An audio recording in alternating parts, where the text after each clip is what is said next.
پوری دنیا میں جب بھی پانی کے عذاب آئے اور پانی کی طاقت آئی اور پانی کی قوت آئی، اس وقت بڑی بڑی ہستیوں نے کیا کیا. اور صرف ایک 4 لفظوں کا وظیفہ پڑھواؤں گا. صرف 4 لفظ ہیں مختصر سے، جو حدیث سے ثابت، جو قرآن سے ثابت ہیں. اس کو پڑھیں گے تو موجودہ جو سیلاب ہے اللہ اس میں بھی عافیت فرمائے گا. 2 مہینے ہیں، غور سے سنیے گا. 2 مہینے. ایک مہینہ 15 شعبان جس میں فیصلے ہوتے ہیں، کتنی موتیں، کتنے زندگیاں، کتنے رزق، کتنی صحت، کتنی عروج، کتنا کمال، کتنا زوال، کس کو کیا کیا کیا کیا کیا ملنا ہے. ایک فیصلے وہاں ہوتے ہیں اوپر. اور ایک یہ سفر کا مہینہ ہے، اس میں ایک سیلاب آتا ہے، بڑا طوفان ہوتا ہے. دیکھو بات سنو، جہاں سیلاب سے بچنے کی روک تھام اسباب کی دنیا میں بہت ضروری ہے. یہ بہت ضروری ہے اسباب کا اختیار کرنا. وہاں اسباب کے ساتھ مسبب الاسباب کا اختیار کرنا بھی بہت ضروری ہے.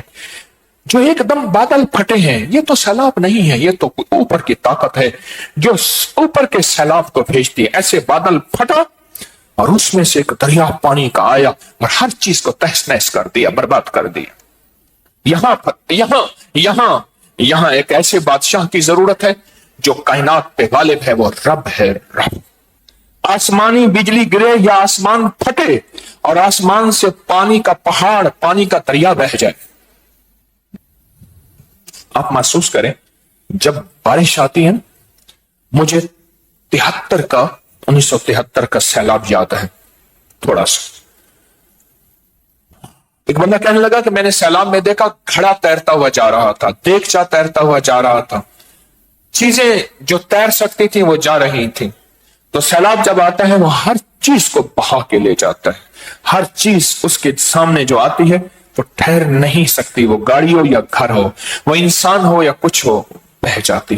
سفر کے مہینے میں ایک سیلاب آنے والا ہے. ایک سیلاب یہ ہے جو ہمارے لیے ہے، اللہ کی ناراضگی بن کے آیا.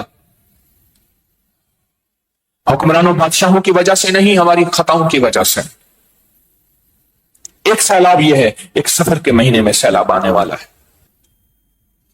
آپ نے دیکھا ہوگا یہ بعض اوقات ہواؤں کا سیلاب آتا ہے جس کو یہ کہتے ہیں، ایک سیلاب ہے ہوا کا، اور اس کے سامنے جو چیز آتی ہے، وہ جہاز ہے، وہ بلڈنگ ہے، وہ گاڑی ہے، اس کو گھماتا ہے اور گھما کیسے لے جاتے. مجھے یاد ہے یہاں شکر گڑھ نارنگ منڈی اس طرف ایک دفعہ ہوا کا سیلاب آیا تھا، طوفان آیا تھا، ٹریکٹر اٹھا کے لوگوں کی چھتوں پہ پڑے ہوئے تھے. سفر کے مہینے میں ایک ایسا نظام آ رہا جو بہت سو کو لے کے بہہ جائے گا. لیکن میرا کریم آقا میرے اللہ نے اگر یہ آزمائشی نظام بھیجے ہیں تو ان کا حل بھی بھیجا ہے. جو آنکھیں کھول کے چلے گا وہی چل سکے گا، جو آنکھیں بند کر کے چلے گا وہ ناکام ہو جائے گا. آپ کر لیں گے بھلا آپ چاہے اونچی جگہ پہ رہتے ہیں، آپ کہتے ہیں میرے اوپر پانی کا سیلاب نہیں آ سکتا، لیکن اللہ نے اپنا نظام بھی بتا دیا تو جتنی اونچی جگہ پہ رہے، اوپر سے چاہوں تو اوپر سے سیلاب لے ہے یا نہیں ہے. گاڑیاں، بسیں، ہر چیز بہہ کے چلی جاتی ہے. اتنا پانی تو آتا ہے، ایک طوفان ہوتا ہے، بادل پھٹنے کا ایک نظام ہوتا ہے، ایک طوفان ہوتا ہے. تو سمندر کے نیچے ایک جہان آباد ہے، ایک دنیا آباد ہے، ایک کائنات آباد ہے. آپ نے بچپن میں سنا کہ جبرائیل علیہ السلام کی یہ ذمہ داری، اسرافیل کی یہ ذمہ داری، اسرائیل کی یہ ذمہ داری، اور میکائیل کی کیا ذمہ داری ہے؟ پانی اور بارشوں. سنا؟ فرشتوں کی ذمہ داریاں ہوتی ہیں، اللہ نے ذمہ داریاں لگائی ہیں جو پانی کے اوپر غالب ہیں، جو پانی کو سنبھالتے ہیں. پانی کی لگامیں اللہ نے ان کے ہاتھوں میں دی ہیں، وہ کھلا چھوڑ دیں یا باقی رکھیں، پانی ان کے ساتھ موجود ہے. میرے رب نے ان کی خدمتیں لگائی ہیں کہ تمہاری ذمہ داریاں پانی پہ ہیں. سیلاب جو آیا امر سے آیا، حکم سے آیا، اس کی چاہت سے آیا، اس کے وجود سے آیا، اس کی منشا سے آیا. ایک قطرہ تو اس کی منشا سے اوپر سے نہیں گرتا اترتا، اور ہر قطرے کے ساتھ یاد رکھیے گا، ہر قطرے کے ساتھ ایک فرشتہ اترتا ہے بارش کی ہر قطرے کے ساتھ، اور رب کی منشا پوچھتا ہے تباہی بن جاؤ، آبادی بن جاؤ، بربادی بن جاؤ، خوشحالی بن جاؤ، یا سب کچھ ختم کر کے تہس نہس کر دو۔ امر پوچھتا ہے، اور میرے رب کا امر غالب ہے، واللہ غالب علی امرہ، میرے رب کا امر ہمیشہ غالب رہے گا۔ جہاں ساری دنیا کی طاقتیں، ساری دنیا کی قوتیں اور ساری دنیا کی سائنس جہاں ختم ہو جائے گی، وہاں میرے رب کا امر رہا ہے، رہے گا ہمیشہ کی طرح۔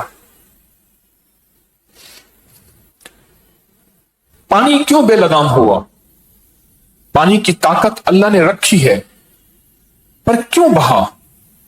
اور کیوں اس نے ویرانی کی؟ کیوں اس نے تباہی کی؟ میرا رب چاہے تو ایک ایک قطرہ بہائے، میرا رب چاہے تو حکم دے بادلوں پھٹ جاؤ، اب دریا بن جاؤ۔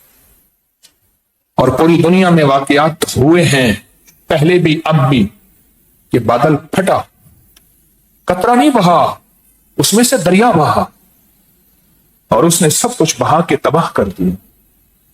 یہ امر کہاں سے آیا؟ یہ حکم کہاں سے آیا؟ یہ امر کہاں سے آیا؟ یہ حکم کہاں سے آیا؟ یہ امر کس نے دیا؟ یہ حکم کس نے دیا؟ کون ہے جو اس امر کو غالب رکھتا ہے؟ وہ اللہ ہے۔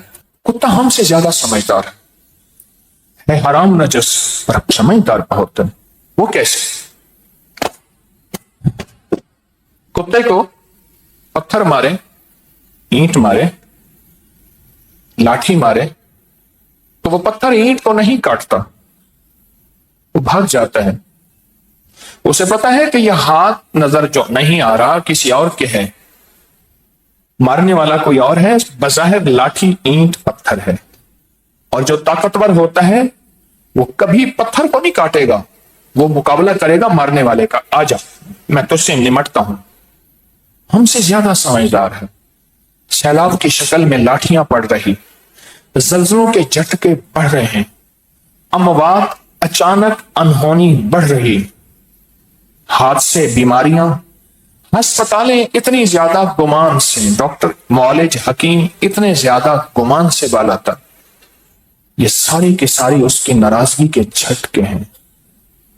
اس کی ناراضگی ہے، یہ ساری کی ساری اس کی ناراضگی۔ حیران کن بات یہ ہے کہ یہ جہاں سے آ رہے حملے، اس طرف ہماری توجہ ہی نہیں، اس طرف ہمارا دھیان ہی نہیں۔ تو کتا تو سمجھدار ہے، اسے پتہ ہے یہ پتھر کہاں سے آیا ہے۔ وہ پتھر سے نہیں لڑتا، مارنے والے سے لڑتا ہے۔ وہ پتھر سے نہیں بچتا، مارنے والے سے بچتا ہے۔ پانی کہاں سے آیا؟ سیلاب بن کے، طوفان بن کے، زندگیاں لے گیا، گھر لے گیا، مال لے گیا، اسباب لے گیا، سب کچھ بہا کے لے گیا۔ آج تک لاشیں نہیں ملی، کتنی بے شمار ہیں، میتیں نہیں ملی، سب کچھ لے گیا پانی۔ پر کیسے؟ کیا میرے رب نے اس کو ایسے کھلا چھوڑ دیا؟ میرا اللہ بے بس ہے اس پانی کے سامنے، یا پانی بے بس ہے میری اللہ کے سامنے؟ آپ سب کہتے ہیں پانی بے بس ہے میرے رب کے سامنے۔ اعلی حضرمی وہ صحابی ہیں جنہوں نے پانی پہ گھوڑے دوڑا دیے۔ اعلی حضرم، حضرت اعلی حضرم رضی اللہ تعالی عنہ۔ آگے دیکھا تو سمندر ہے، بحرین کا سفر ہے، لشکر ساتھ ہے، گھوڑے رک گئے، سارا قافلہ پیچھے رک گیا، آسمان کی طرف توجہ، اللہ کی طرف توجہ کر کے پھر پڑھا، کیا؟ یا حلیم، یا علیم، یا علی، یا عظیم۔ بس ایک دم پانی کی ایک لہر آئی، پیالے کو اٹھا کے ساحل پہ پھینک دی۔ پانی کی ایک لہر آئی اور پیالے کو اٹھا کے ساحل پہ پھینک دی۔ آج ایک بات یاد رکھیے گا، یہ جو مبارک الفاظ ہیں، یہ جو مبارک الفاظ ہیں، یہ وہ الفاظ ہیں مبارک جو پانی کے فرشتوں کی غذا ہے، پانی کے فرشتوں کی غذا، یہ وہ مبارک الفاظ ہیں۔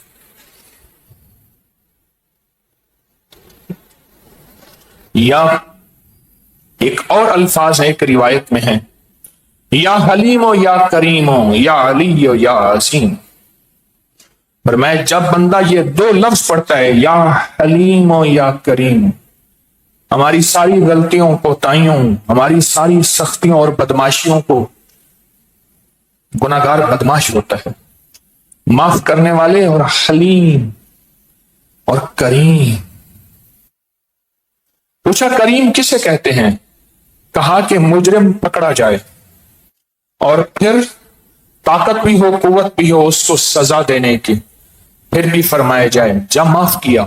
اچھا وہ جانے لگے خوش ہو کے، کہا بلاؤ اس کو، انہوں نے کہا پھر کوئی اور جرم آیا، کہا کتنے گناہ تھے اس کے؟ اس نے کہا جی 1,47,992، میں اندازے سے بتا رہا ہوں، میری عادت ہے۔ کتنے ہیں؟ اچھا چلو اس کو 1,47,992 نعمتیں دے دو، سختیوں کے بدلے نرمیاں دے دو، عطائیں دے دو، شفقتیں دے دو، شفائیں دے دو، کمال دے دو، مال دے دو، یہ دے دو، یہ دے دو، اور وہ ایسی شفتر پریشان اور ایسے رہ گیا۔ اس کو کہتے ہیں کریم۔ پر لک رب کعبہ کی قسم ابھی بھی میں کریم کا ترجمہ نہیں کر سکا، نہ علم، نہ میرے پاس نہ الفاظ۔ جب بندہ اللہ کو ان دو ناموں سے پکارتا ہے نا، یا حلیم و یا کریم، کن ناموں سے؟ ہاں، اس کا غصہ ٹھنڈا ہو جاتا ہے، اس کا غضب ختم ہو جاتا ہے، اس کی ناراضگی ختم ہو جاتی ہے، اس کی شفقت متوجہ ہو جاتی ہے، اس کی شفقت متوجہ ہو جاتی ہے۔ یا حلیم و یا کریم و یا علی و یا عظیم، اس کی عنایت بے کرم ہو جاتی ہے۔